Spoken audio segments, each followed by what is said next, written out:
জুলাই গণঅভ্যুত্থানে রংপুরের আবু সাইদ হত্যা মামলার তদন্ত 2 মাসের মধ্যে শেষ করার নির্দেশ দিয়েছে ট্রাইব্যুনাল।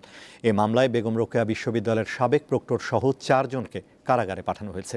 আরেক মামলায় সাবেক আইজিপি শহীদুল হক সহ 3 জন পুলিশ কর্মকর্তাকে একদিন জিজ্ঞাসাবাদের অনুমতি দিয়েছে ট্রাইব্যুনাল। গত বছরের জুলাই আগস্টে ছাত্র জনতার আন্দোলন চলাকালে আবু সাইদ নিহত হন। পরে পুলিশের গুলিতে নিহত হওয়ার অভিযোগ করে রংপুরে একটি হত্যা মামলা দায়ের করা হয়। পরবর্তীতে এ ঘটনায় মানবতাবিরোধী অপরাধের অভিযোগ করা হয় আন্তর্জাতিক অপরাধ ট্রাইব্যুনালে। এসব অভিযোগে 26 জনের বিরুদ্ধে তদন্ত চলছে।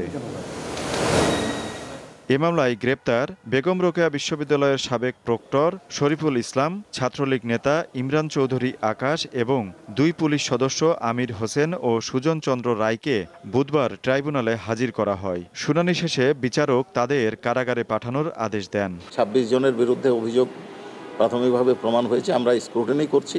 আওয়ামী লীগের হেলমেট বাহিনী আছে, তাদের সহযোগী আছে।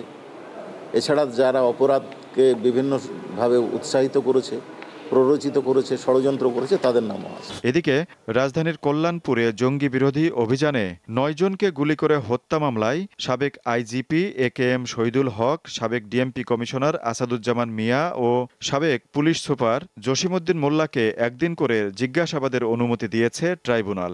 জঙ্গি নাটক সাজানোর যে ঘটনা ঢাকায় ঘটেছে, বিভিন্ন দেশে ঘটেছে, সেই মামলায় গ্রেপ্তারকৃত আসামি AKM শহীদুল হক, সাবেক আইজিপি, মোহাম্মদ আসাদুজ্জামান মিয়া, সাবেক ডিএমপি কমিশনার, এবং জসিমউদ্দিন, সাবেক ডিসি মিরপুর, এদেরকে আমরা ইন্টারোগেশনের জন্য আবেদন করেছিলাম। অনারেবল ট্রাইব্যুনাল আমাদের আবেদন মঞ্জুর করেছে। এ মামলায় গত 6 মার্চ সাবেক আইজিপি শহীদুল হক সহ সাবেক 3 পুলিশ কর্মকর্তাকে গ্রেপ্তার দেখানো হয়।